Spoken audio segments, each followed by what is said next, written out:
All rise for the pledge. I pledge allegiance to the flag of the United States of America and to the republic for which it stands, one nation, under God, indivisible, with liberty and justice for all. Clerk, please call the roll. Councilman Alvarez. Here. Councilman Cullen. Here. Councilwoman Eckhart. Here.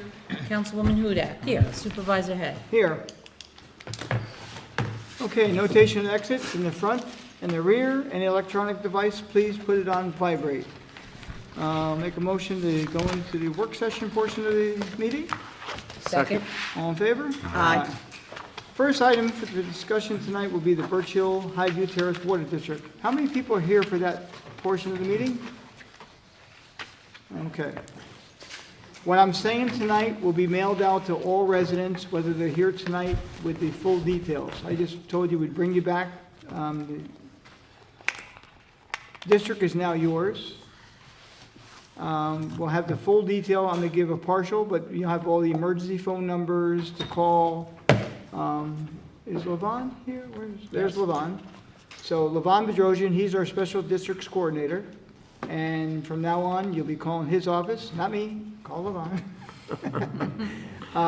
And he'll handle it. But on Monday, we're going to send out a letter with basically much of what I have to say here tonight, plus the emergency phone numbers, which we're not going to go until Monday when we send it in the mail. Okay. I thought there'd be more people here for that tonight. Okay. Again, the district is created. I'm going to go over some of the financing with you because when we started this, we had estimates, but now the reality is what it costs to form the district. The engineering fees were $48,000 and change, just for the creation of the district through the engineers. The attorney fees, $11,000. So going into it, you're $59,000 in the hole. The first year of your, it's only interest only on the loan. We're going to take a ban out for $275,000. It's going to be about $180,000 from here on in to, reconnect the pipes and there's a company called JCO that'll be your operator. I mean, all these costs are associated with it or in these costs. So the first year is interest only, it's $295 a quarter. The second quarter, the second year, it goes to $450 a quarter. Now, it could be lower, but not by a lot. And I don't even want to say $425 because we're borrowing $275. We're estimating we'll need around $250. We put a $25,000 cushion in there because we go out for band, we don't have to go out and have to borrow a couple more pennies or a couple $1,000 more. So we're going to borrow $275 in a band, but we don't have to borrow it all. So if it's $265, it's $265, but we do have to have some money because again, you've been paying the Bruins all this time, and now it's unfortunately your district, and we have to have some money for contingency in case something happens. So most likely it'll be $275. So the first year, again, it's $295 for a quarter. You will be billed, I think, this quarter? Pardon? At the end of this quarter. At the end of this quarter. So the first of the year will be the first bill that will go out? I believe so. I'll have to check with accounting. They might have sent one out this quarter, but I don't think so. Okay, I can't tell you tonight if you get a bill in the mail, it's going to be for the first quarter. It'd be for the fourth quarter. When I said the first quarter, that you actually be paying, and not for the fourth quarter. Now, I see Ms. Del Bono has just arrived. We have to tie up some loose ends with you on the 7 homes that are tied into your portion of the district. Okay. We're still waiting for the survey, meets and bounds description.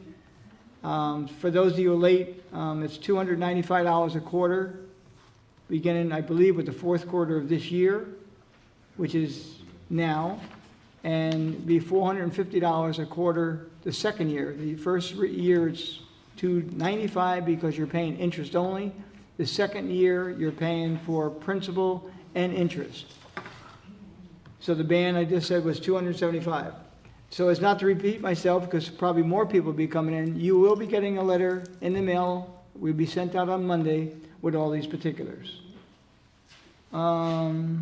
Let's see.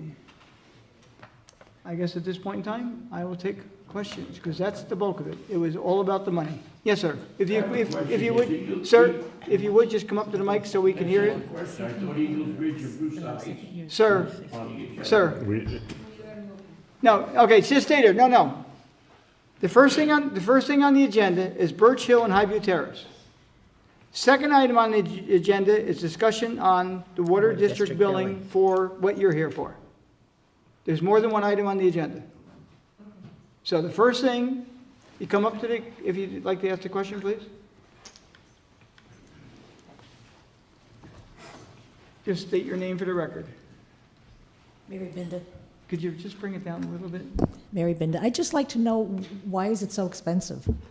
We've been having these wells, I've been living there 35 years. Are you, yeah, you're in Birch Hill, I'm in Highview Terrace. Highview Terrace.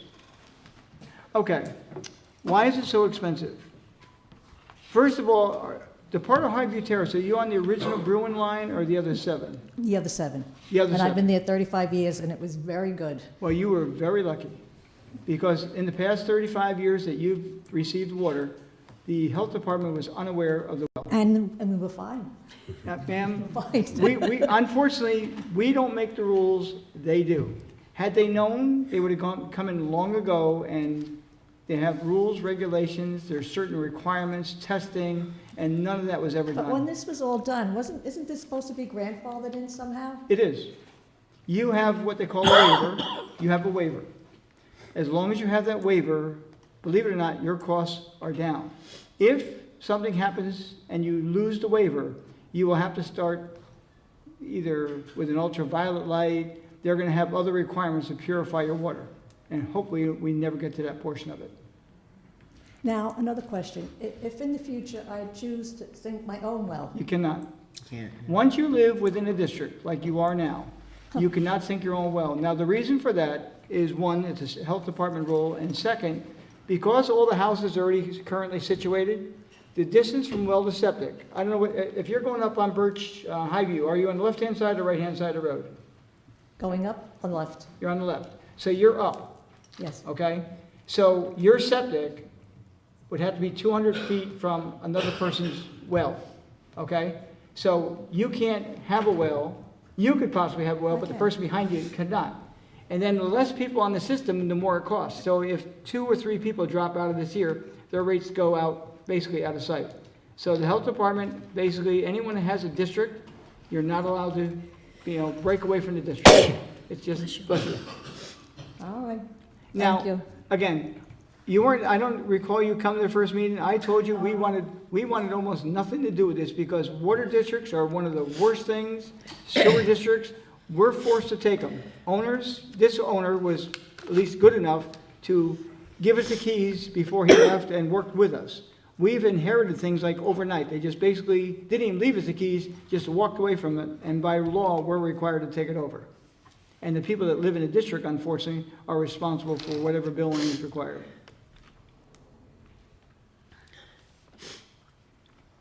Anyone else? Yes, sir.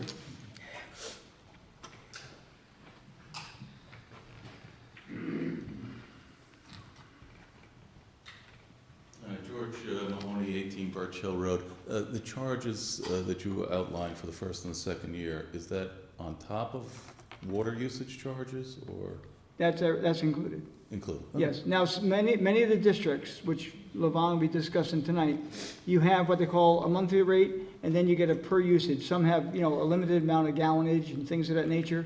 That has not been set up with your, you've been using whatever water you want. They're not limited, right? You're not limited, but there are others that are limited to 13,000 gallons a month. Anything over, it's more.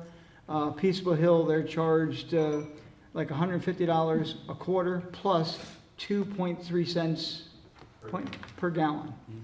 And it gets to be costly. And the most expensive system here we have just for water, not sewer, is Springhouse Estates, which is around $850 a quarter, which is outrageous. Correct. Ours would, so ours will still be the same usage, we don't have anything at the moment. Yeah, we don't foresee that changing. Again, you have one of the smaller, and that's why you pay a lot more in a sense per person, because you only have You had 17 on the original system. You have 7 new ones being added that they were unaware of, okay? So there's 24 that are sharing in that cost. Because if not, this would be shared with 17 people and the cost would be a lot higher. Okay, thank you. Okay, sir. Anyone else on Birch Hill?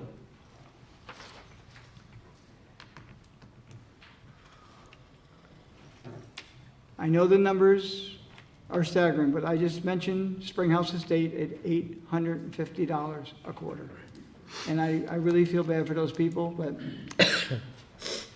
I just want to add, Legislator Castellano wasn't able to make it tonight, but we spoke earlier in the week, and he had just asked me to make sure that I mentioned to the board and to anybody in the audience, you know, if there was any possible way to make the quarterly charges not be astronomical and do things in increments. And I think Supervisor Hay did try to do that, and he explained that the best we could do was basically the $295 or so that he quoted now for year one, and then moving forward in year two, $450 a quarter. So he was hoping to do things in stages, but this was the best we could do. now the stages, unfortunately, the first year it's interest only, which is good, but then the second year you have to start paying off the principal. Now, just so everyone knows, let me just deal with some of the other water rates just briefly. In Brewster Heights, there's a flat rate of $270 plus usage. Eagles Ridge, something similar. Star Ridge is $134 plus usage. Fox Hill is $260 plus usage. Mountain Brook is $365 plus usage. The smaller the district, the more money it is. Peaceful Hill is $150 plus usage. Blackberry, $69.50 plus usage. Hillcrest, $180 plus usage. Springhouse Estates, $850. There's no usage limitation, but they're paying $850. And Birch Hill, you're going to start at $295. So when you look at it, I hate to say that you're in the ballpark or not in the ballpark. I am very fortunate. I don't have a district, and I'm telling you right now, I used to live in Brewster Heights back in 1957. We had our own well, and I don't know when they converted them over, but probably within 10 years after I moved in, but I had moved out by that point in time and went somewhere else in Brewster, that they had the system put in. And the Brewster Heights people will be discussing them next. They get their water directly from the reservoir, and the treatment is, you know, a lot different than the other ones. So the numbers are really high. I know none of these town board members or myself really want anything to do with it. I wish Putnam County would take it over so they can be responsible. But somehow the way the law is, we as a town are responsible. Towns like Carmel have water districts, big ones, and their usage and water rates are a lot lower, but it's really widespread. In this town, it didn't happen that way, unfortunately. Anyone else on a question on Birch Hill, Highview Terrace? Okay, I'll be sending a letter out on Monday, so you know who to call, the emergency phone numbers. You will have a generator. I don't know what happened in the past, if you lost your water, what happened if the lights are out or whatever. There'll be a generator, portable generator, which will be available to you.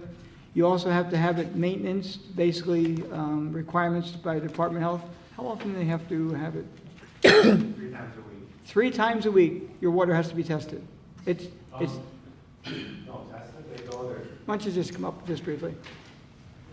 Now, in the past, I know the one system with the 7 homes on it, I mean, they probably had to test it once a year, but the health department regulations, and we don't make those regulations, the state makes them. The Putnam County Health Department enforces state regulations. They could require, who's got the most? Does anyone have a daily one, What's that? daily testing? All of the other systems get tested daily.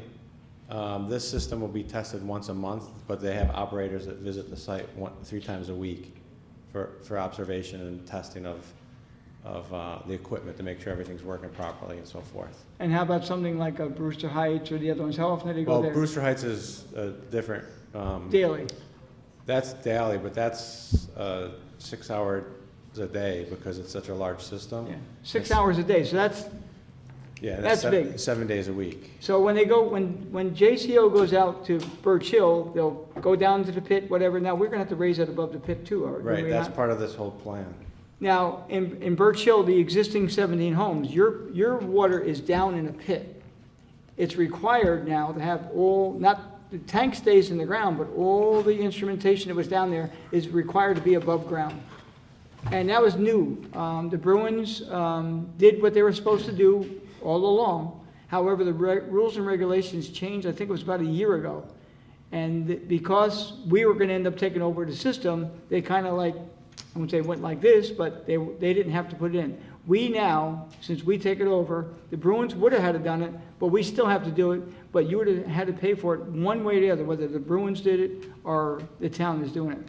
And again, they're all regulations by the Department of Health, not trying to blame them, but it's state regulations. So if they want to test it, we have to test it. When I had my store over on Route 6 there, anything over 4 units requires testing. One thing that upset me as a legislator is they told me it was going to be cheaper for me. I used to test it myself and give them the results. Oh, we can do it cheaper. It was double. It wasn't cheaper. It cost me double. But they didn't believe my results. Like, I mean, come on, let's get real. So at any rate, they tested it themselves on mine, but this were required to have a district. Yes, ma'am. Could you come up?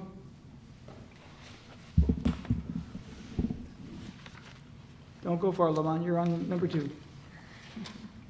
Rachel Whitehead, 23 Birch Hill Road. The well is on my property in a sense. I'm just curious when you say the instrumentation has to come up, what exactly does that mean? What is it going to look like? Is there going to be a shed put there, or? Levon?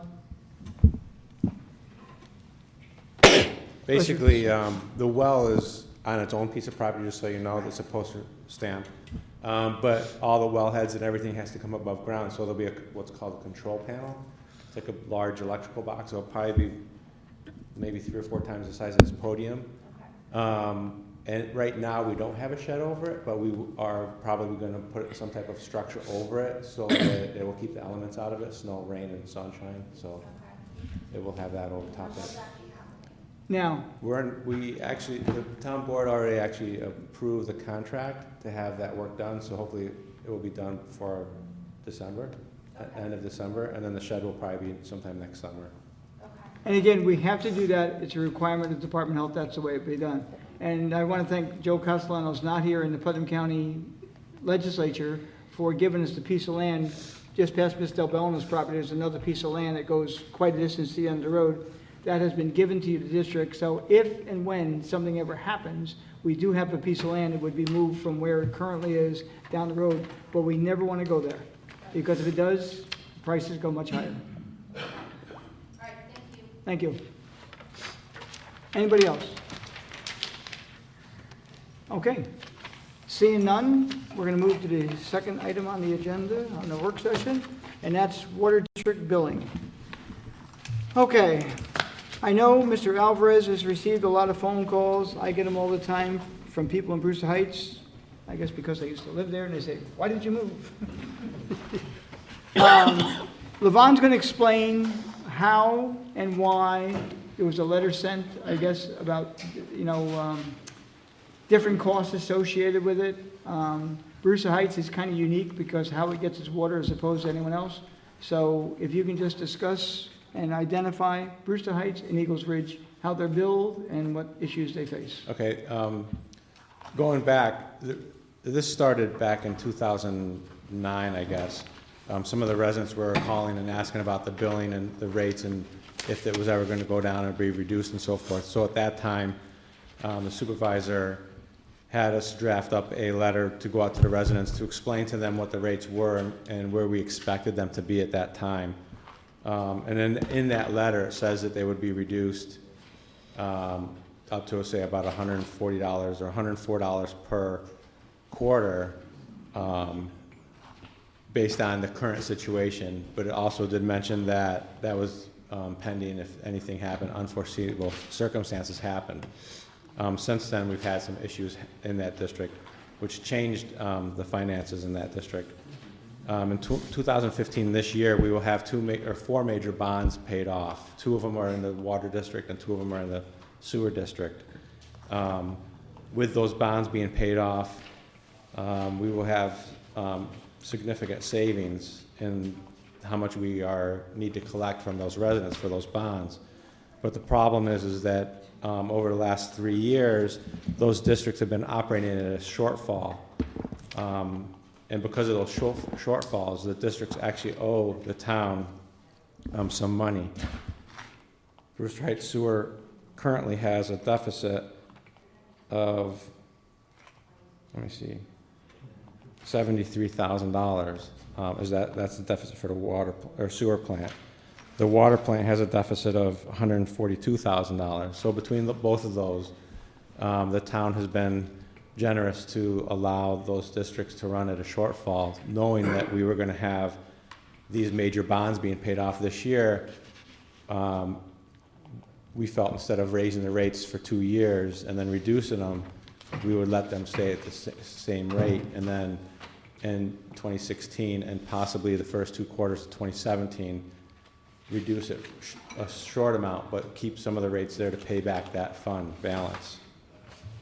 So with that, we sent out these letters explaining to the residents those issues and so those things.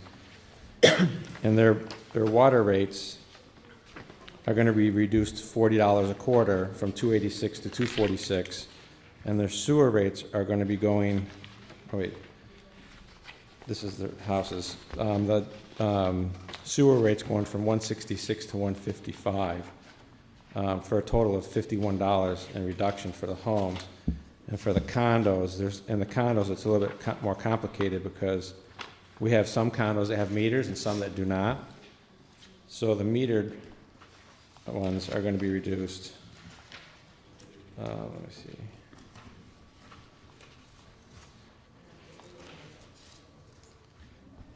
The metered residents will be reduced $40 per quarter for the water, and the same $11 for their sewer. So the metered residents will be reduced to $51 per quarter also. But the unmetered ones, actually they're going to be about the same. They're about $44 reduction per quarter. And we see that for the next 6 months or 6 quarters.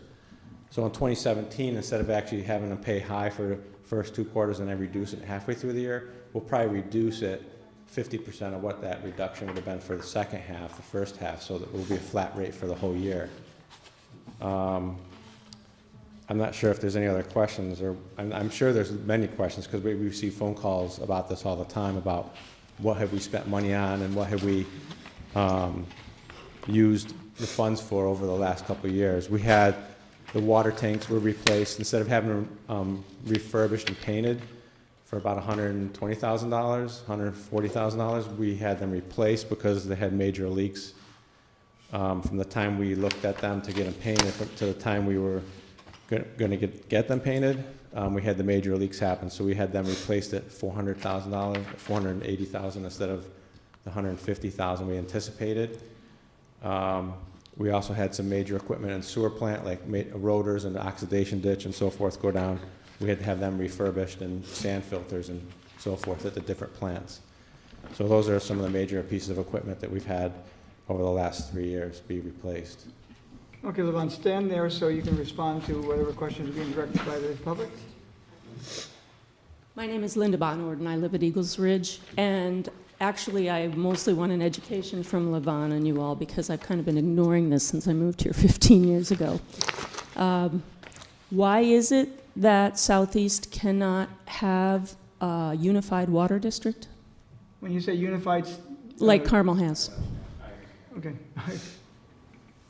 The major reason is because of the reservoir system. There is no actual way to pipe efficiently and cost effectively to pipe all these different areas together. It would cost more to actually try to pipe these together than it would be to have them operate independently. Millions and millions of dollars. Yeah, I get it. I just wanted it said out loud. If they had done it way back when, it would have been easier like Carmel did, but unfortunately here in this town, it didn't happen that way. You know, developers, there was a rule of 49 homes, what was it, 49 homes? subdivision. Yeah. was a subdivision. If it went to 51, you'd have to provide water or sewer, it varied. And Otherwise, you just have wells, individual wells and septic. Yep. Well, and Eagles Ridge started out with a well, as far as I know. Well, it did. And Brewster Heights, they had wells, but unfortunately, the one in Brewster Heights, was it contaminated in the end, Levon? What's that? The wells that they had originally. Why did they, what In happened to the wells? Eagles Ridge? Well, both of them, even Brewster Heights. Brewster Heights, they had, the individual homes, I'm not sure, we don't really have documentation of when that was changed over to the water plant. But Eagles Ridge, their wells actually weren't producing enough water for the residents, so they kept on going dry. So they annexed into Brewster Heights Water District as part of that process. And that's actually at the same time when they were annexed in, it's about the same time we were finishing building the new treatment plant to take water out of the reservoir, as opposed to the wells in the back of the current plant. Okay, next question is, it sounded like $200 worth of coverage that the township gave us. Ma'am, can you just speak into the mic, you'd be able to hear you and the public could too then? I'm sorry, I thought I was doing both.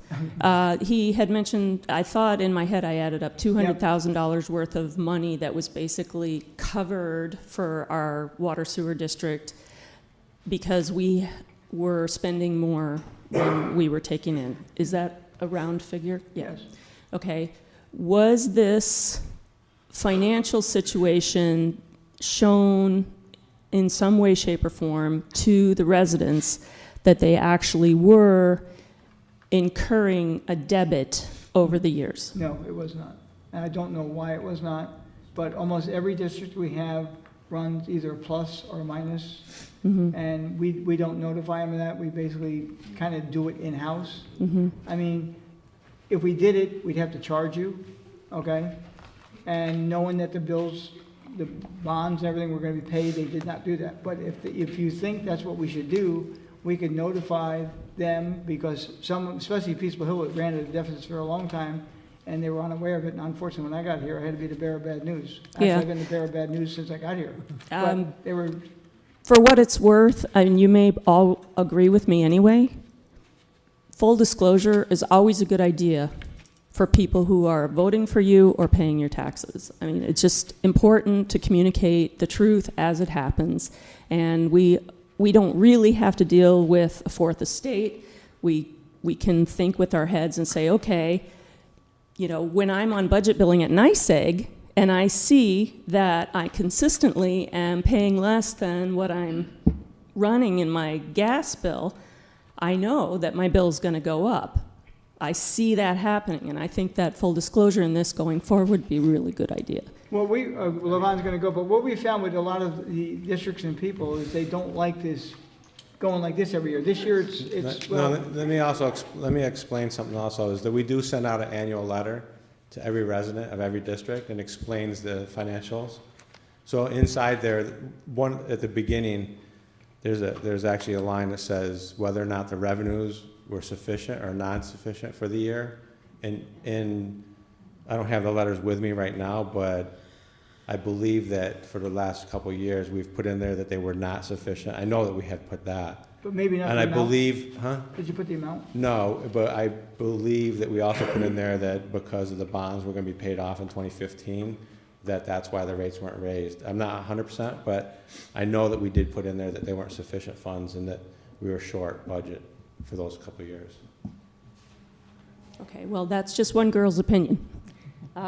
I do believe that the disclosure that was made 6 years ago in the letter, when we pay off the bonds, we're hoping to reduce unless something catastrophic happens. Well, we could almost predict that something catastrophic would happen. This is a, 70-year-old system, more than that?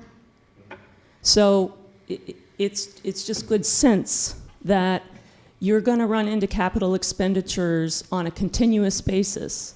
And to find out that painting a tank is $400,000 instead of $200,000, it shouldn't be something that, first of all, did we get quotes? Second of all, it shouldn't be something that should come as a knock you off your feet surprise. if you've had any kind of contractor come into your house in the last 10 years, you find out that the thing you thought was going to cost you $500 is $1,000. So I really think that in the communication going forward, making kinds of promises about, well, we hope to see those things go down, people automatically say, oh, good, you know, we're going to save $200 a year, or $500 a year, whatever.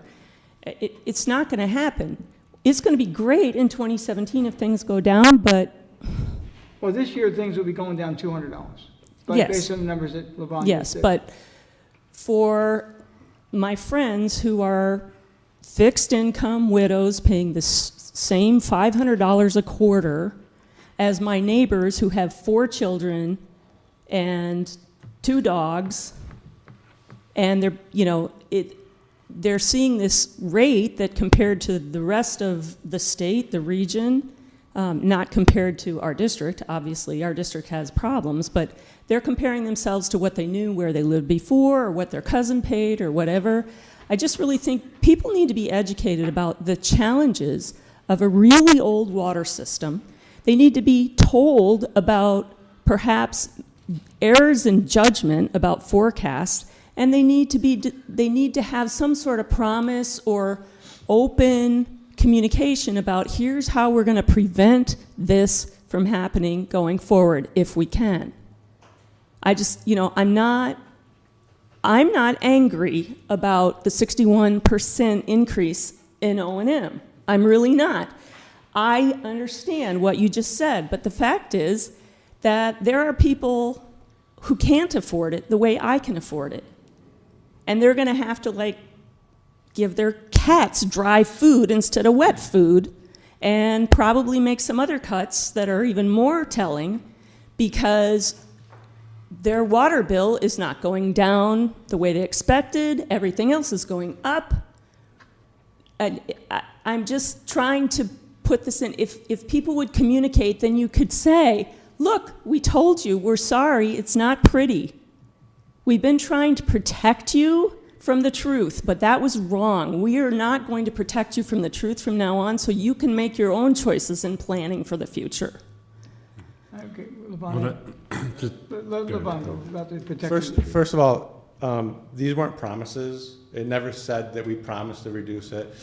At that time, they had the same thing that's going on right now. There was an outcry of what's going on.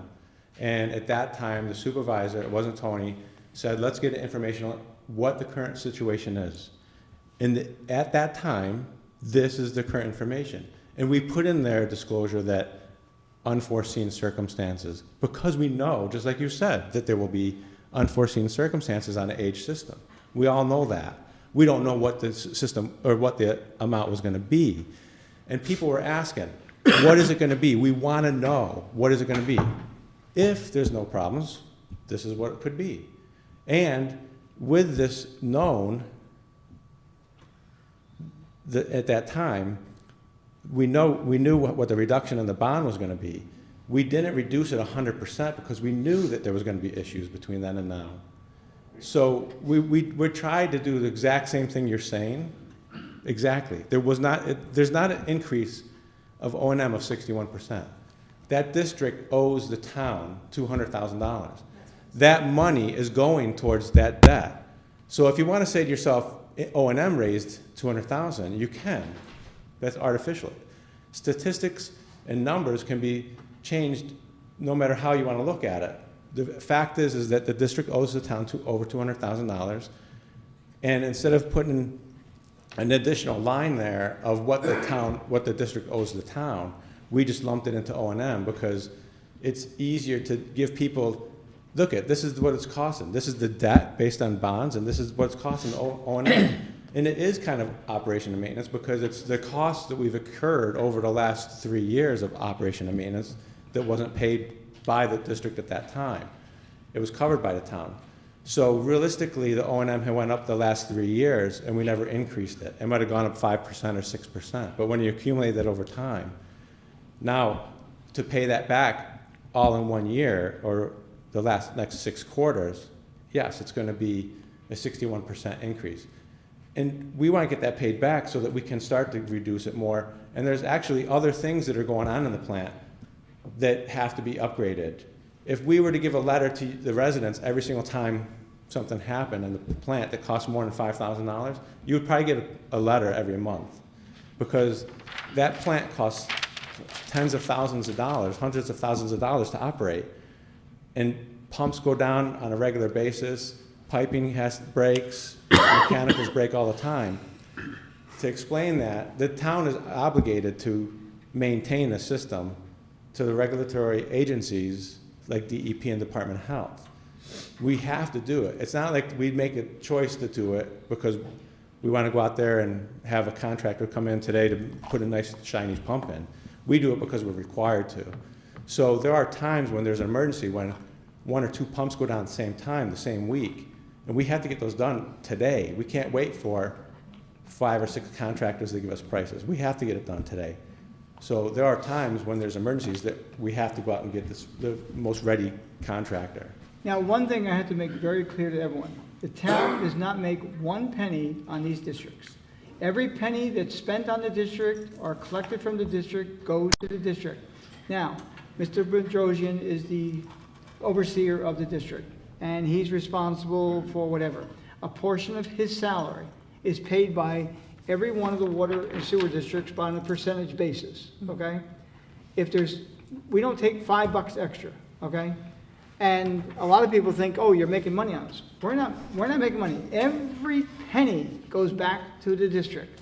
Some people have a fairly good surplus because, one has a recreation, they have tennis courts or something like that, and it's going to cost $60,000 or $70,000. Well, over a 5-year period, Levon's figured out it's going to take $50,000 to $60,000, and and at the end of the 5-year term, it's there, and then it's paid for. Once that's done, there's always something breaking with these places. I mean, it's not fun. But I just don't want people to think in any way that the town makes money. Now, we have to pay contractors to maintain the system, all the testing, to send out water testing. There's that, the people who actually take the water to get it tested, which is, say, JCO, et cetera. I mean, they all contract. We go to the lowest bidder, okay? Everything's put out the bid. The chemicals put out the bid. And when we buy chemicals, we don't just buy it for Brewster Heights, we buy it for all. Now, if Brewster Heights went out and just bought it on their own, they might pay $10. And combine it, we might get it for $9.50. Right. So every effort is taken by the special districts coordinator, who gets beat up all the time along with myself and sometimes the town board members. But we really, really do try. Okay. And I just wish we could I can't say we can't do better, because no matter how good you do, you can always say do better. Oh, sure. But there's things that we just beyond our control. Absolutely. And I actually wanted to provide a forum for that to be heard, and I also wanted to learn and hear myself. I recently joined the governance at Eagles Ridge, and we're having a problem with homeowners not paying their dues. And we still have to fix roof leaks and potholes and all of the other things. And what I know you can't convince everyone of the logic of it, but if we begin to disclose to those people every couple of months, this is what we spent your money on. And this is, yes, it was $400,000, but we took bids, and guess what? The other ones were $12,000. Then I feel like my homeowners that I am governing can't really come to me and say, that was a stupid decision. No, it wasn't a stupid decision. I fixed your roof so you don't have a water leak in your living room. And I really think that in today's world, we are not communicating enough. We're just making the decisions and saying we don't want to ruffle the waters. But the fact is that that's going to come back and bite me, and it's going to come back and bite you all. It has come back and bite you. And I had no doubt that there were legitimate expenses here to justify the decisions that were made. I was very disappointed when I heard that we have been going in further and further debt without knowing it until recently. Well, but he said it was. You got a letter for the last 2 years. The last 2 years, and how many years have we been incurring debt? 2 years plus this year. That's 30 years. This year you didn't get the letter yet. It will come out in January. So every time we did? Every district for every year has received the annual letter. It goes out every January explaining to you the budget, the rates, when the flushing is going to be taking place, and all of the other important information that you're talking about. All that's in there. And the funny thing is that we send that out every year. We also send out a garbage flyer every year. I know it's off task, but let me just explain it. We send out a garbage flyer. It's 12 pages. You know, every year we get the same people call me up and ask me when their bulk pickup is, what days that recycling is, where can they get rid of the electronics, what goes in bulk pickup, what's restricted. All of that's in the brochure. We mail it every single year, and we get probably 1,000 to maybe 1,500 calls a year about those things, and maybe even more. And the same things you're talking about that's in the annual letter, we mail it out every year in January, and every March, June, July, August, October, we get people asking, where was the money spent? How was it spent? The thing is what you're talking about doing an annual doing a bi-monthly newsletter, that takes time to compile. And now we're adding more and more layers of tasks and so forth to try to put these newsletters, because it's not just Brewster Heights. We have 3 sewer plants and 8 water districts. And if we did that for every one, that's every other month, you're talking about, okay, now we're going to start getting more phone calls too. Why did you spend $10,000 on a pump? Well, that's what it goes for. Why did research? I found it for $8,000.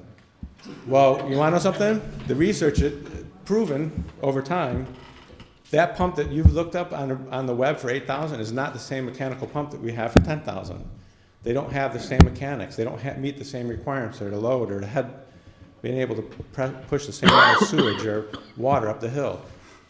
We get too many phone calls.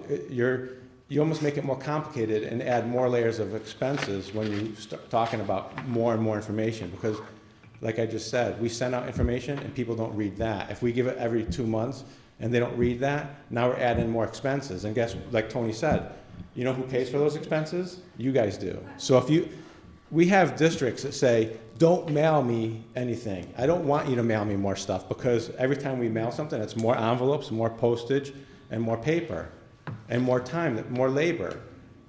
Don't mail it. Just give me the stuff, once a year. So we have people on both sides. So the town board has to say, what's the most effective and efficient way financially to get everything out to you? And sending the annual letter explains the whole entire budget to you and all the information you're asking for. I don't know what else you would want us to do. I know what you're saying about every month, but you're just making it more complex, and it's going to make it more expensive. Lavana, your letters that you send out yearly, are they on the webpage? Yes, they're on the website. Okay. So when you go home, I believe if you go to your website tonight and you go home, I think you'll find them. Do they go back over a period of time? Do they come off each year? How do you do it? We should never take anything off the web. I'd rather that webpage just go on and on and on. I think before I started working here, they never put any of that up on the web, and it was only, 4 years. They didn't have a web when you started here. Yeah. So I think 4 years ago, maybe 5 years ago, we started putting things up on the web, because up until that point, the only things on the special district web were the basic information. Because they mailed everything out at that time, previous town boards, I was told, because everybody's getting a paper copy, internet and the web pages weren't the same as they are today. Today, everybody goes to the web for everything. So now we put all those up there. We keep them up there. We never take them without. Okay. So when she goes home tonight, she might be able to find that. And I will share it. And I thank you for giving me this extended period of time. I really appreciate Lavana especially being willing to answer these questions on the fly in this forum, and for you entertaining it. I totally understand how discouraging it is to have something you spend a lot of time preparing to help people get ignored. But let me tell you, that trash bulletin gets taped above my kitchen garbage every year. Okay, so I think that I'm in the majority. I actually pay attention. But the water one, I have a master's degree, and I find it very difficult to understand. And so I just forward it to my tax accountant and say, please take care of anything that you need to see. I don't understand it, and I don't know why, but maybe, that could be improved, because I actually do look at it, I read it, my eyes gloss over, and even with my advanced education, I don't get it. So maybe we could at least improve that communication. I will, as a board member in Eagles Ridge, make sure that our internal communication disseminates information where people can get more information on the utilities that support us, that are supplied to us, garbage and water. I will make that commitment to you, and I do thank you for this. I thank you for making every effort that you've made, and I'm really sorry for my neighbors harassing you the way that they have, but I understand. That's what we get paid for, unfortunately. Yeah, I'm starting to get the receiving end of that as well. So I just want to say thank you and appreciate it. Sir in the back, did you want to speak to this as well? The gentleman in the back? Anyone else on item number 2, which is the water district billing? I just wanted to thank Levon. I asked for this to be on the agenda. I believe the gentleman I've talked to numerous times is in the audience. I don't want to say his name, just in case. And I promised him that I'd get it on the agenda and that I would share with you all his concerns. And I asked Levon to do a lot of the heavy lifting and help answer the questions, because it's just beyond my scope. So I just wanted to say thank you. Okay, thank you, Levon. Enjoy the evening. Okay, third item on the agenda will be food trucks. I'm hungry.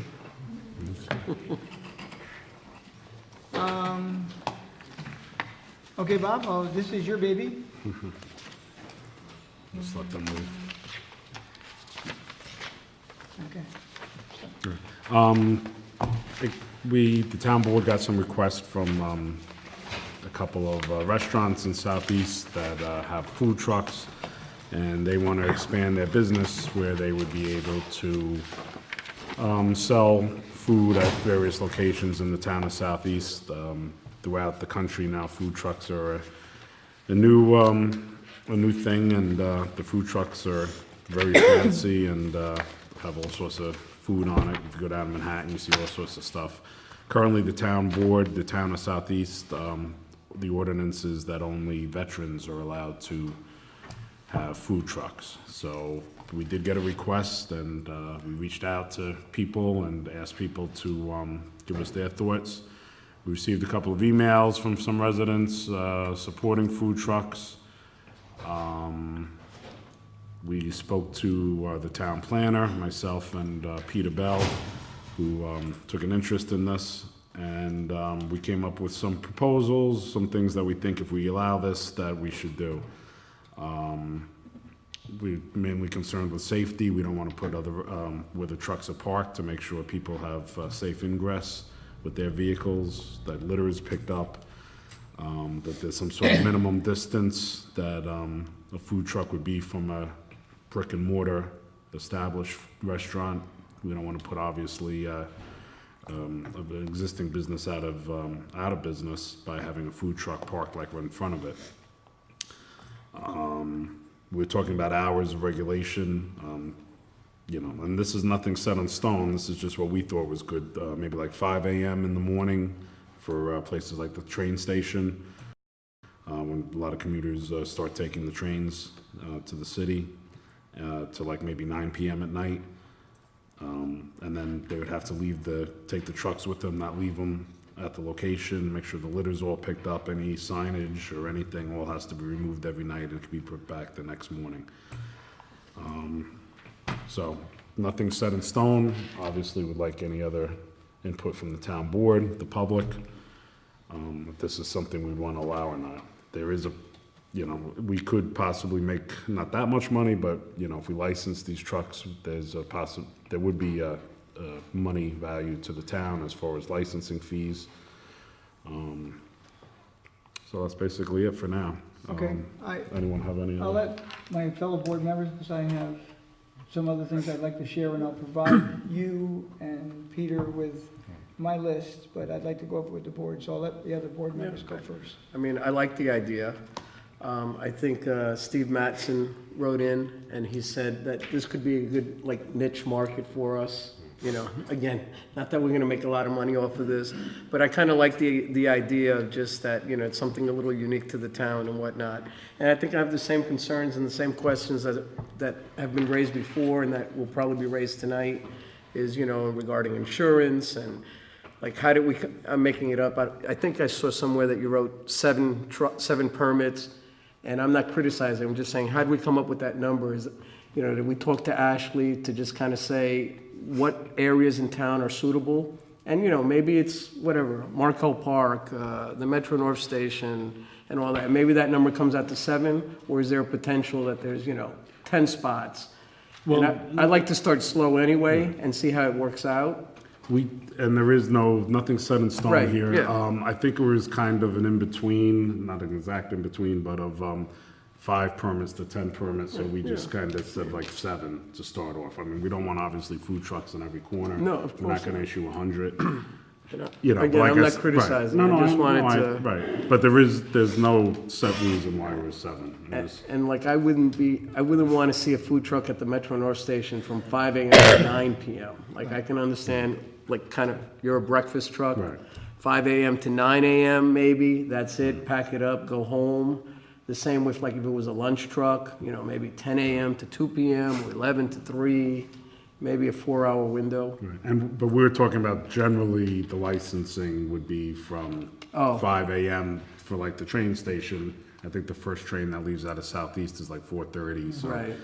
you know, figure gets there at 5, and, right, obviously, after 9 in the morning, there's really no business there. So Yeah, he's not I gonna thought I be heard there. you say 9 p.m., so that got me Well, we're nervous. thinking of like other locations Yeah, maybe, that, okay. like parks in the summertime or whatever. that Right, they- absolutely. Right, Or again, it could be kind of like a seasonal one, you know, like right. the good humor guy, you know, clearly he wants to sell ice cream all day, you know, in the summer.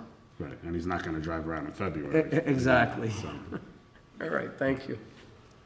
A few questions, and I'm going to be very interested to hear the public input on this.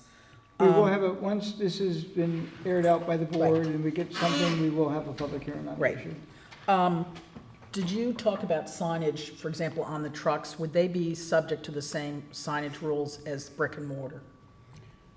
most of the trucks usually, it's like a vinyl seal or whatever, where they would have a design. We're talking about like temporary signs, you know, that they put on the side of the road saying, you know, food truck here, or, you know. Right, but since we make brick and mortar go through the ARB, and I'm not saying that we necessarily want more regulations, but is it fair for them to spend the money when the food trucks don't have to? It's just a question, I don't expect an answer tonight. My other concern was, I asked where the closest town that allows food trucks, and it was Beacon, which I think is a really different area. That doesn't mean it's not, wouldn't be good here. And would they have to indemnify the town? I'm concerned about people more than brick and mortar, because there aren't going to be real parking spaces. People will just pull off and pull back on. And I know the town's going to so designate, but it would be my concern that we could open ourselves up to litigation. Well, we're thinking of, that a lot of these food trucks would park in private property and make an arrangement with the landlord or the property owner. As far as any town location where they would be, we were also saying that they would have to probably pay some sort of fee to the town to operate on town property, just like I'm sure they would pay a fee to a landlord to operate on town property. You know, nothing's set in stone yet, you know, it's just at the discussion phases, but obviously they would have to be insured, and I would anticipate, you know, they would have to, wherever they're parked, they would have to provide insurance. They'd also have to have insurance to get the health department license, which they currently do, when they operate in Putnam County. And then how would we decide what private property would be okay for this? I'm a little puzzled by that, I guess. Well, obviously it would be commercial property, not residential, and, you know, that's all something that's gotta be decided where they would be. Okay. And I do want to thank you, Bob, for doing all the work on this. I really do appreciate it. I'm more or less wondering if any of this has been run by Willis in terms of making certain that there is no issue regarding discrimination, who gets these permits? Why is it that I wouldn't get the permit because hypothetically, I'm number 8? Why as number 8 am I not getting a permit when the previous 7 happened? And, just a host of legal issues. I suppose what I can gather that we have to first hone in on what we would like to do and then perhaps speak to Willis about it. But, what Lynn brought up is like with the signage, exactly what is it, what's the difference between the mortar and brick establishments as we're saying it and their signage review as opposed to a truck review?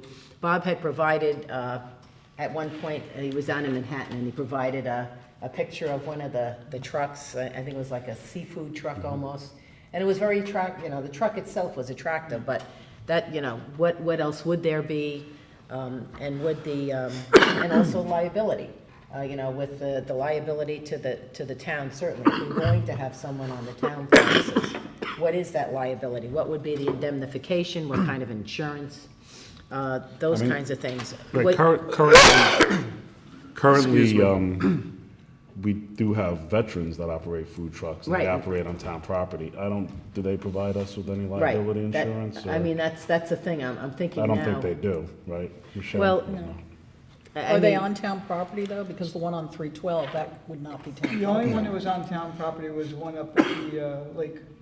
Okay, so none of the others are. And I Well, don't there know- was a hot dog guy operating on, Mount near the Eva. post office, right, Yeah. in front of Scapino I Park. don't know if that's our property though. No, he was parked in the park, on the I mean- entrance. Yeah, but I don't know if that's technically ours. I don't know. I mean, also, in terms of, renewable for 6 months, the fees, I think that's great with the permit fees. I think that veterans should be exempt from the permit fees. I just don't, hours of operation, would it be hours of operation 5 AM to 9 PM for all food trucks?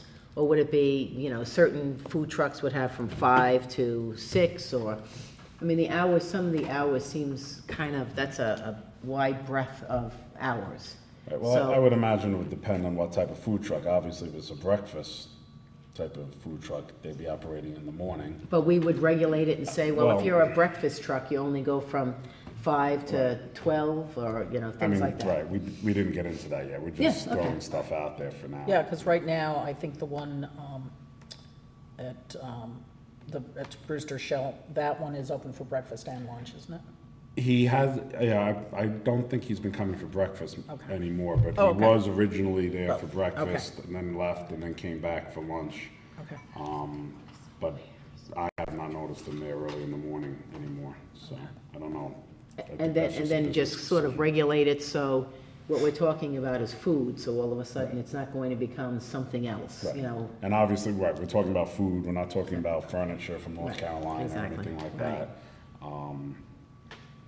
So this portion of, okay, I don't know, you ready? No, I'm done, go ahead. Okay, so technically, it's gonna be food only. We're not gonna talk food/vending like the local honey truck, so to speak? The local one? Well, The honey truck, there's a honey truck up on Oh, yes, 312. right. I mean, we're talking about food, but I mean, Well- I guess honey is food to a degree, you know. He's currently operating because he's a veteran, and he's allowed to do that. But we're specifically talking more about food. Okay, well, one thing we have to clarify when we do it, whether it's food/vending, and and then I'm talking about furniture from North Carolina, Right. they can keep it down in North Yes. Carolina and not pretty up the sides of our road Right. with the signs they were putting up all over. Okay, so I'm gonna give this to you, and then you guys can decide, and what you've heard tonight, you're gonna come back and do the next round. So my question is, right now we license, so is the town going to issue a license or a permit? We have to decide. All license or permit holders shall be required to obtain a town-issued photo ID. Okay, now I want that because, I hate to say it, there's games being played with our current system, okay? And I'll get into that in a minute. I believe if we're gonna keep the current rules, that veterans should have the first right of refusal of a site, okay? Now, what I suggested, if we have veterans, and there's only gonna be 7 sites, there's 12 months in a year, And not a lot of people are gonna be working there in January and February, although if they're gonna be selling something down at the train station, they're gonna probably be down there 365 days a year. So we have some problems with, whatever, I'll explain it. So I'm saying, if you're a veteran, how do we, you know what, I don't know if it's in order, do you mind if I jump around here? Because I tried to put it in order, but once I put it in order, it didn't make sense with the other order. So I believe the veterans should have the first right, because that was the original intent of the law, okay? And even with the state, the veterans, it's disabled veterans that have this right. When the town made their local law, they included all veterans, which was inclusive, which maybe is better, because, you know, if there's not a disabled veteran, a veteran should be allowed to do that. So I'm saying that during the months of January and February, that veterans be given the first choice of a site, if it's on town property. However, let's say I continued on my store on Route 6, and, I mean, I had a deli there and a pizzeria, so I wouldn't have put one there, but let's say it didn't have one. It would be open, I don't necessarily have to let a veteran there if I didn't want to. I mean, if it's on a personal property, commercial, they're gonna dictate, like, you're my friend, you own the gas station, you're gonna say, sure, you can sell it here, but he doesn't know the veteran guy, and he wants you to have it. So, some of them are gonna be picking their own locations. Along the road, there's one up on 312 where the honey truck is, there's also a hot dog truck there. So who gets that? So we have to determine, how does that work? And the fact that he was there this year, is he automatically get it for next year? I mean, once you build up a clientele, this big guy over where McDonald's currently is now, way back when, in the late 60s, okay, when I got back from the service, there were guys that called Michael Hot Dogs. And man, he had the best hot dogs, I'm telling you. No one has them as good as he was. But anyway, he was right where actually McDonald's is. It was a piece of land, I don't know how he got it. Eventually, I heard McDonald's was buying that piece of property, and he moved up next to the sewer treatment plant. And boy, he didn't have many customers after he moved there, I'm telling you right now. Because it's still bad, it's still bad over there. That's up where the gymnasium thing is, like there, and that little back road there. So January to February, if it's a town-owned, but we can't dictate to someone that they have to have a veteran or not. So if it's on town property, January and February, after that, it opens up to anybody. That's the way to give the first right of refusal. Because, you know, say a guy comes in on December 1st, and they want to do something where we are, well, on January 1st, well, no one even knew. Well, I asked first. So when do we wait to let that person go in? When does a veteran lose his chance, and when does the other person have his? So 2 months. These are just thrown out for ideas, okay? Because I hate the idea to start, but I'm trying to help you. After that, the general public has the right to secure a site. So, and then March 1st to December 31st is the time limit. Because no matter what, when the license is issued, it's based on a calendar year, okay? If a guy comes in June, it doesn't go June to June. It screws up all the bookkeeping, whatever. So we have a calendar year, okay?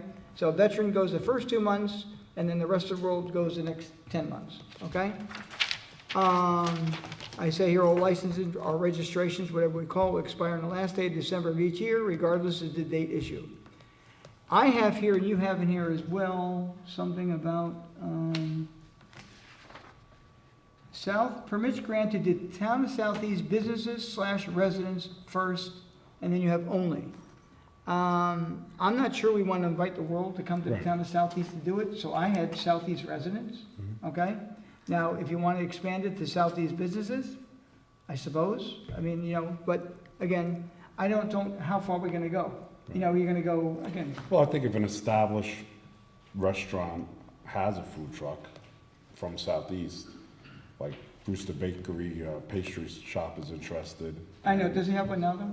He has a trailer which he goes to fairs and events with, but it's. He doesn't live in Southeast, but, so you have I on don't know where yours, he lives, but- but on yours, you say Southeast resident or business. Okay, so you can keep that or change it, modify it accordingly. Now, again, I said earlier, will site locations come with automatic renewals? That's something, I mean, it's up to the property owner to make that decision. Peter, I'm gonna be a bit, so if you want to just sit for a bit and stand in a bit. I think all licenses and permits should be owner-operated only.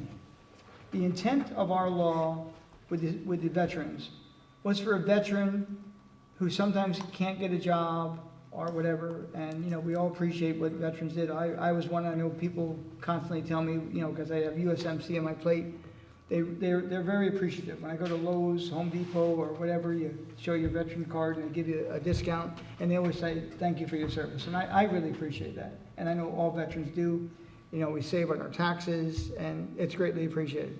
But, again, it should be owner-operated. I don't want a veteran or to use another veteran and whether to employ, because now you're going to start franchising these things. In other words, one veteran will come in and say, oh, I want this spot, okay? Now, if it's a private property, we don't really have a say in the matter. And it's not going to be just for veterans, it'll be for everyone. But if we do it, a veteran, we still should issue whatever, and then if it's on private property, I suppose you could let someone else run it, but we still should have an owner-operated ID tag for their employees or whatever, because we're kind of responsible. We're giving a license out. We mentioned a particular, whatever, let me go into further. I said no surrogates. In a town, we will not allow surrogates. In other words, if a veteran does it, the veteran has to be in the unit, okay? And if not, right now the veteran's supposed to be in there, but it's not happening, okay? They're using, you know, I'll use the word surrogate. They're using someone else that may be a veteran, but is not the person. And I don't want the person to, you know, start making money on this. I believe in free enterprise, but I think this is getting carried a bit too much. Now, I would strongly recommend prohibiting outside seating. Now, I've done a lot of work on this already, and at the next meeting, I'll show you some pictures as to why I have some of what I have written here tonight. So, prohibit outside seating, because, I mean, I don't know, depends on the size, and I'll get into something that Lynn had touched on. All permittees, I believe, should be required to have the town as additional insured and with $1 million liability policy. Again, Liz, did I say Lynn or Liz? I get the L's mixed. Did I say Lynn the first time? You did the first time. Okay, now I mean Liz. Okay. You know, this has to get run by Will, because we have to find out what our responsibility. If we issue a license to someone and someone gets hurt, they're gonna say, you idiot, what did you put it there for? Well, it was on private property, but we issued the license. So if our name is associated, stamped with something, we may have a liability. And you know what, if they have insurance, which most every hot dog truck or food truck or whatever probably has, most places don't charge you for additional insured, okay? Now, I know a couple of years ago, they would charge you $50 or $100. So I think we should, no matter what we do, we should be listed as an additional insured just to protect the town and its residents.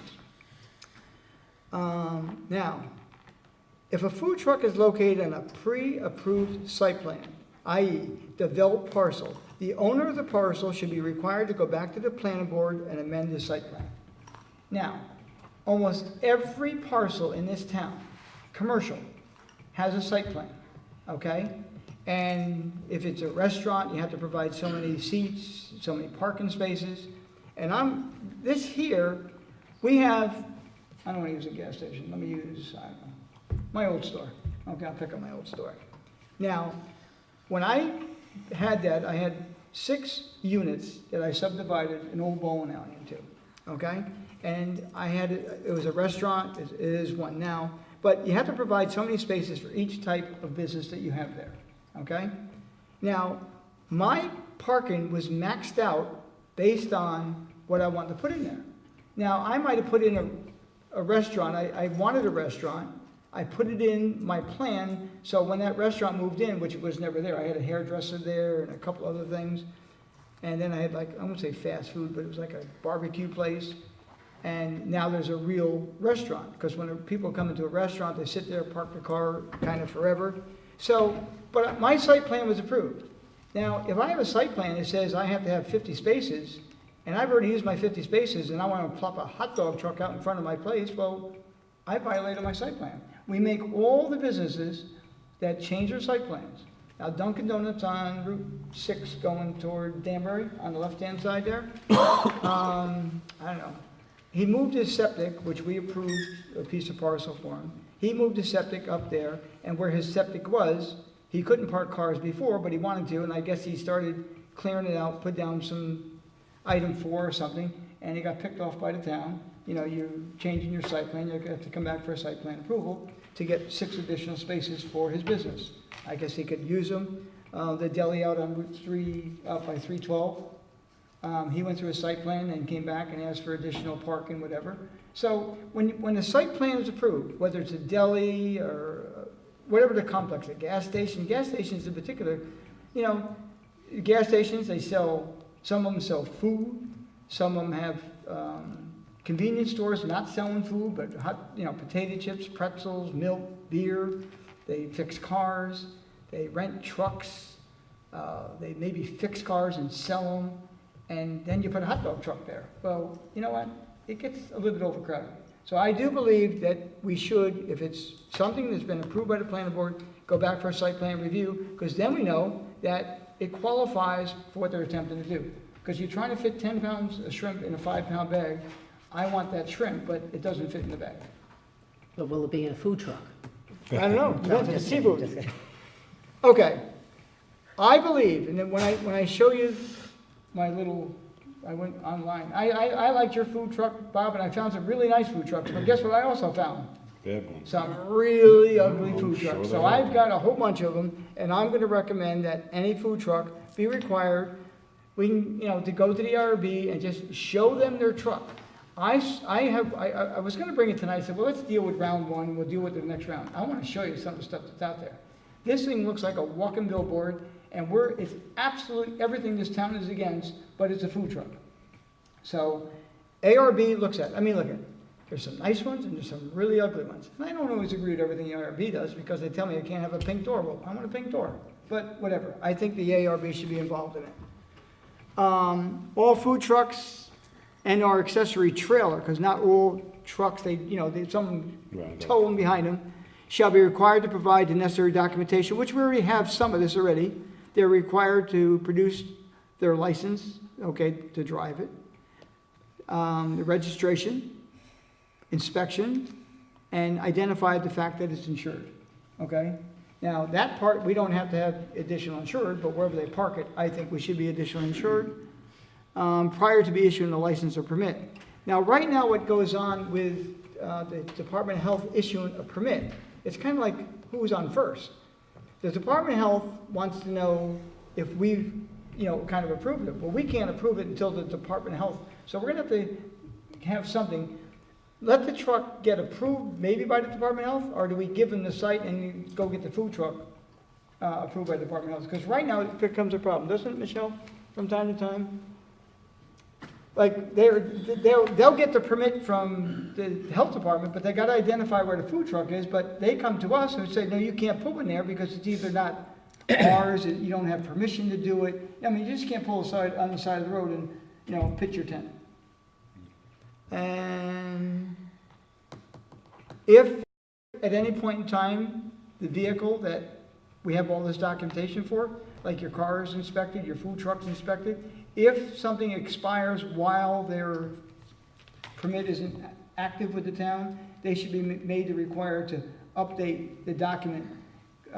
Like with accidents, I have Lens, anyone that drives a town vehicle, we find out if they've got a moving violation, a parking ticket, their license expired, any type of documentation they provide to the town, if it expires, they should be made to renew that, at least provide us with the documentation to prove that even though my permit to sell hot dogs goes till December, my registration or my insurance ran out in June, that they have to show us that they had it renewed in order to allow them to stay there. And the next meeting we have, then when you start compiling all this, and like I said, I'll send you my comments.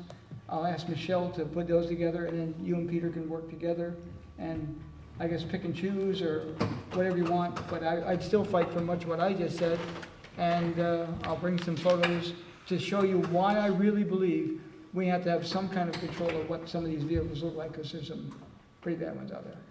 Thank you. Okay, Mr. Bell, you're up to the mic, sorry. I didn't want you to stand there for 10 minutes, sorry. That's fine.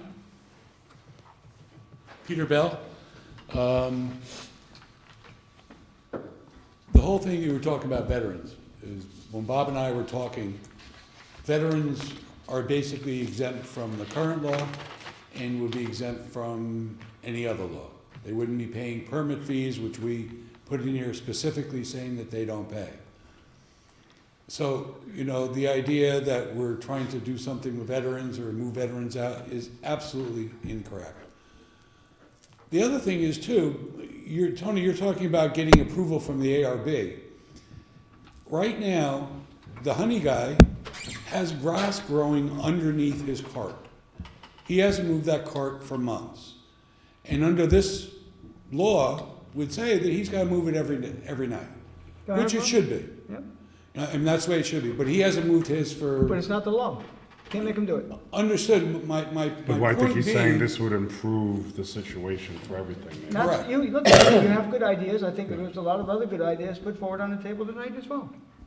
okay, Here's my, can I make a comment on? sure. I really have a problem with some of the veterans are doing. Because some of the veterans are using surrogates. I mean, Agreed. my uncle was a veteran. I'm not a veteran, okay? And I got an uncle. Well, Uncle Bob, go get me my license. I don't have to pay. And it's gonna happen. So if a veteran goes in, they produce their ID and they run the truck. Well, that's happening now. No, it's not. It's supposed to be, but it's not, I would say, more than 50% of the time. Because I know that the person in there, you know, the Well, guy. there's only was- 2 food trucks, so 50% is one. Okay, well, it's not being, no, and in the local honey truck, I'm gonna say the same thing. He's a veteran. Not always. Not always. Again, if we issued, I wanted owner, operator. That makes the difference. We also, the thing that I was listening when you were saying all the different things you wanted to do, which are fine, and then that's something that's got to be put together. Actually, let me back up a second. What Bob and I came up with is merely an open canvas. Right. These are just ideas. They can be adjusted. It could be 5 permits, it could be 10 permits. We absolutely thought that it should be, you know, either a resident in the southeast or a business in the southeast. Just so that you know, that would exempt me from getting a permit, because I don't. But you're gonna move to Southeast. Well, I use my father-in-law's. And you're gonna address. join the service to get a veteran permit. We don't want to make it, if we're going to have food trucks, we don't want to make it onerous on them. We don't want to make it so that who wants to do it because I got to go to the ARB, I got to go to get a site plan review. If they park next to the honey guy, they don't have to do anything. Because it's not town land and it's not private property, it's a state property. So you're going to have 7 food trucks in that piece of property because there's no cost to it and there's no regulation to it. So I think there's a lot of things that we can take from what you were saying, Tony, and put it into a very nice law. Bob and I are also not attorneys. That was one of the things that we very specifically said. Anything that we have here or come up with definitely has to go past Will in order to say, we're doing the right thing. Like everything I we do do. believe that food trucks need liability insurance just to get a health department permit. Liability, but not naming us as the additional insured. But if they're, let's say they're at the old garden center, which is private property, why would the town have to have them put you as a named person on their insurance On policy? the additional insured, because we are given, again, that's a Issue the question for permit. Will. We are Right. providing the permit, we are providing the license, whatever we're providing, we are involved, our name is involved. If someone got hurt there, I'm gonna tell you right now, if we gave the permit, we will, we get sued, we will be on that lawsuit. I'm not an attorney. I know that's gonna happen. I have a difference of opinion, but again, that's for Will to decide. I think there's a need here, and I think we can come up with a good law or regulation, taking what you were saying, Tony, and what other people have said. And I think we've come a lot from where we started in August. Okay, So well, I next appreciate meeting, everybody's help. next meeting, we'll provide you with my written comment. We'll put together what Edwin said, Liz and Lynn, and Michelle's got it. Well, I'll send it to you. Now, if you're not ready for the next meeting, don't put it on just whatever. Get something going. But I'm gonna show you some pictures, and you'll have to, hopefully you'll agree that it's gonna require someone to say it's ARB approval, because wait till you see some of these pictures. I do want to mention that I have given out flyers to most every restaurant in town and had only positive response. You had mentioned Terry at Brewster Pastry, Rich, of course, Steve had sent something in, Las Mañanitas, might be interested in putting together food cards. So I think it's going to be an extension of people's business that are here now, to allow them to sell to more people. But I thank you for the help and keep going. Peter, I just want to thank you for all the work you obviously put into this.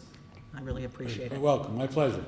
And I think probably what we should do too is get Will involved at Yes. some level, so you're not chasing. Pretty much Yes. You're immediately. not chasing down Yes. some kind of an idea Yeah. that really is attractive, and then all of a sudden It Will doesn't make says, oh, sense. whoops. I would do it before the next time you come in, just to verify, you know, maybe we don't need the liability. If you say we don't Right. need it, We don't need it.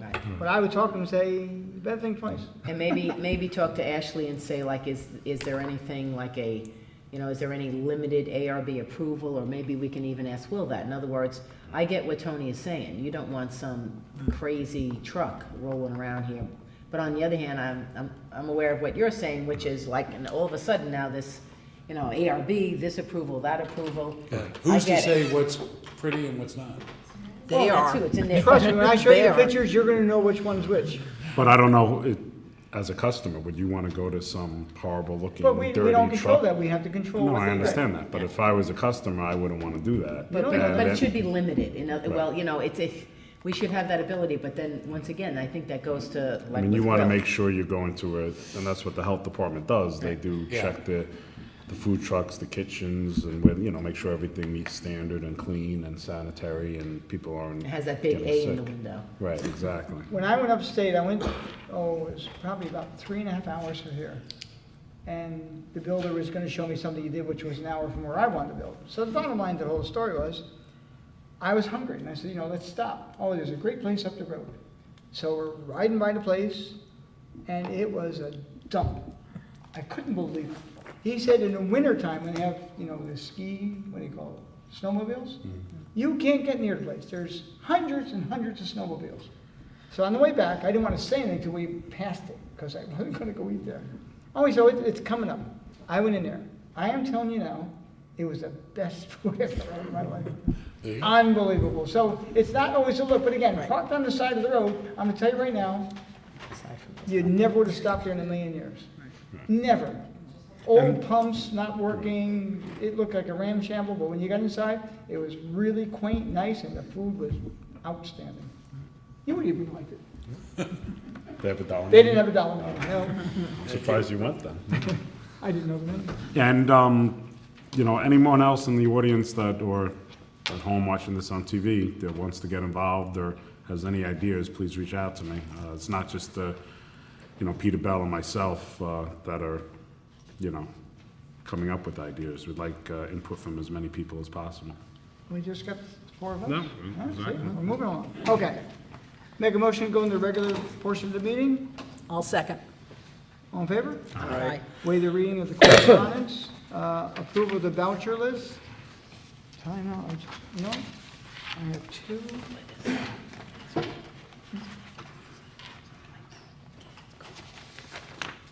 It was $849,528, wait, $849,528.73. So moved. Second. All in favor? Aye. Setting of the meeting dates and public hearings. All meetings will be held at 1360 Route 22, Brewster, New York, at 7 p.m. unless otherwise noted. Thursday, November 5th, 2015. Thursday, November 19th, 2015. So moved. Second. All in favor? Aye. The budget transfers, so moved. Second. All in favor? Aye. I'd like to make a motion to set the public hearing for the 2016 town budget for Thursday, November 5th, 2016. I'll second. Discussion. All in favor? Aye. Number 6, certiorari settlement, M&T. Resolved that the town board of the town of Southeast does hereby accept the recommendation of the professional advisors and authorize the town attorney to execute a stipulation of settlement, consent judgment, and or order of consent in accordance with said recommendations for the following. Petitioner, M&T Bank, tax ID number 43.1-1. Year 2015, assessment, $1,252,000. Settled assessment, $1,071,000. And be further resolved that the town attorney is hereby authorized and directed to execute any and all stipulations, consent orders, or other documents necessary to reflect the foregoing settlements. So moved. Second. Discussion. All in favor? Aye. Number 7 is a resolution of certiorari settlement for JXE LLC. Now therefore be resolved that the town board of the town of Southeast does hereby accept the recommendations of the professional advisors and authorizes the town attorney to execute a stipulation of settlement, consent judgment, and order of consent in accordance with said recommendation for the following. Petitioner, JXE LLC, tax ID 46.1-6, year 2015, assessment $2,150,000, settled assessment $1,975,000. And be further resolved that the town attorney is hereby authorized and directed to execute any and all stipulations, consent orders, or other documents necessary to reflect the foregoing settlement. So moved. Second. Discussion. All in favor? Aye. Number 8, it's a resolution to adopt water and sewer rates. Resolved that the town board of the town of Southeast hereby accept the recommendations of the special district administrator and establishes the water and sewer rates for each of the town's special improvement districts for the year 2016 as set forth in the schedule of the rates annexed hereto and made part thereof. So moved. Second. Discussion. All in favor? Aye. Number 9, a resolution to purchase front loader for the highway department. Now therefore be resolved that the town supervisor be and hereby is authorized to execute a delivery purchase agreement with Vantage Equipment, Inc. for the purchase of a Volvo L90H front loader, serial number 623147, for a price not to exceed $187,603. And be further resolved that the town shall issue highway equipment bonds in the amount not to exceed $125,000 to finance the purchase of foregoing highway maintenance equipment. Let me explain. Our loader died, okay? The repair was going to be really excessive. We were offered in trade $50,000 for the vehicle. We put it out to auction as is and received a bid for $65,000. So we're going to take the $65,000 with the auction, come up with the other $125,000 to purchase it. And as you can see, that comes out to about $190,000. I left a couple extra pennies. We won't spend it if we don't have to, but in case there's something we're, remiss on, we have enough. But it's an emergency that we have to purchase it. So moved. Second. Discussion. All in favor? Aye. Number 10, resolution electricity contract with the county. Resolved that the town board of the town of Southeast hereby accepts the proposal of Energy Cooperative America for municipal electric services and authorizes the town supervisor to execute any and all contracts, memoranda, or of agreement, or other documents necessary to employ the services of this vendor in a manner and form as may be approved by the town attorney, and be, bless you. Thank you. And be further resolved that this resolution shall take effect immediately. We have been with this consortium now for approximately 3 years. We do save some money, but as Bob pointed out to me earlier today, once we go to Solar City, we'll have all of our electricity for there. This is a one-year contract. When I went out to bid, it was either a 3 or a 5-year contract. And the way they bid, 1 year, and then it was like for the full contract. Well, it seemed that the first year was really, really good. And then when it multiplied out to the other 2, 3, and 4 years, it wasn't as good, so we took the bid for the, not we, but the county took the bid for the first portion, and we'll put out the next 3 years thereafter, but by that time, we should not need it. So moved. Second. All in favor? Aye. Number 11, it's a resolution to the webpage contract. Now therefore be resolved that the town, actually, I have municipal on the. No, it's Civic Plus. It's Civic Plus. Yeah. I put question mark and I didn't change it, and I thought I had. See the contract. I'm just reading to see what I did here. Okay, the new one, which I revised, website construction and service and contract. Anyway, resolved that the town board of town of Southeast hereby accepts the proposal of Civic Plus for municipal website creation, servicing, and hosting in according with its servicing and license agreement and authorize the town supervisor to execute any and all contracts, memoranda of agreement, or other documents necessary to employ the services of this vendor in a manner and form as may be approved by the town attorney, and be further resolved that this resolution shall take effect immediately. Service and hosting, it should be HOSTING, I missed that, sorry.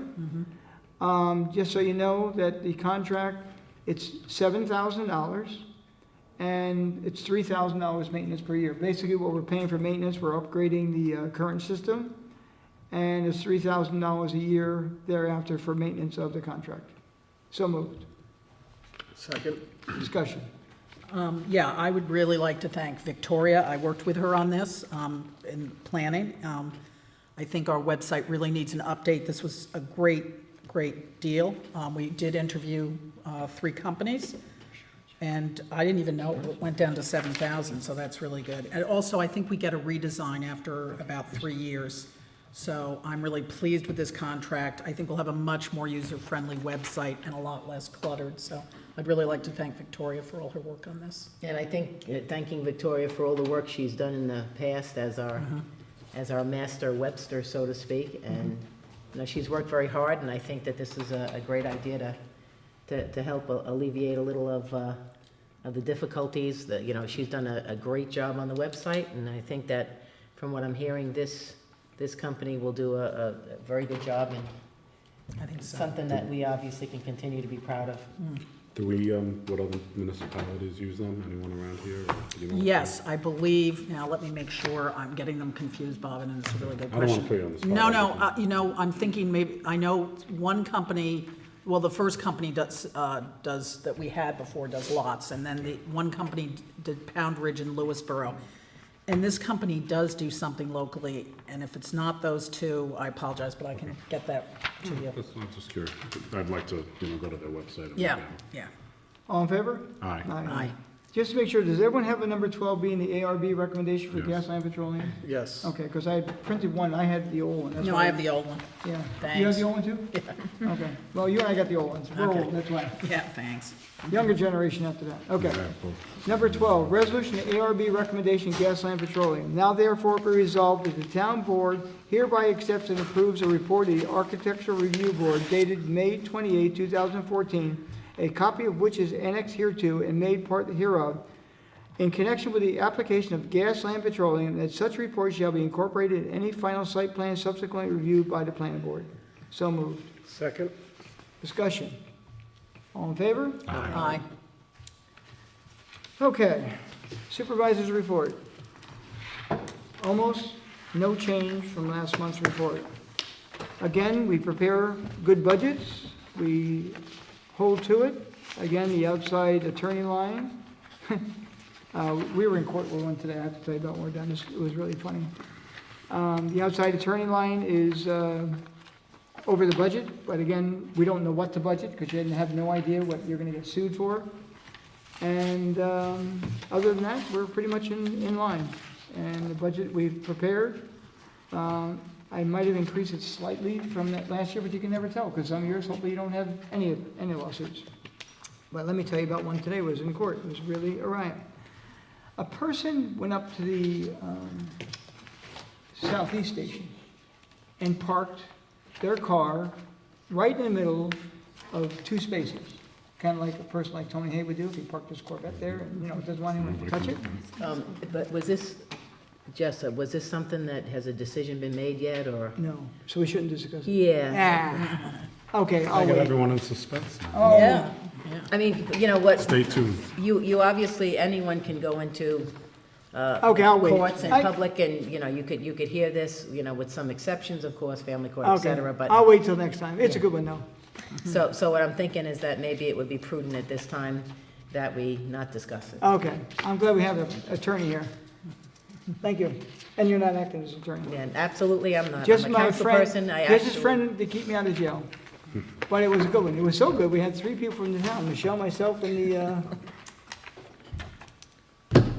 person who handles it. It was great. Anyway, well, I'm waiting for the decision. Okay. Other than that, recognition of the public. Recognition of the board. I have nothing. Well, I think we all have colds and allergies up here, so we apologize for the sniffling, the tissues, and the coughing. But other than that, I hope everyone out there is doing a little bit better than us at this point. Yeah. And we won't see you before Election Day. Please go out and vote. Vote early, vote often. I'll entertain a motion. I'll make a motion, we adjourn for tonight. Is there a second? Second? All in favor? Aye, thank Thank you. you all for coming.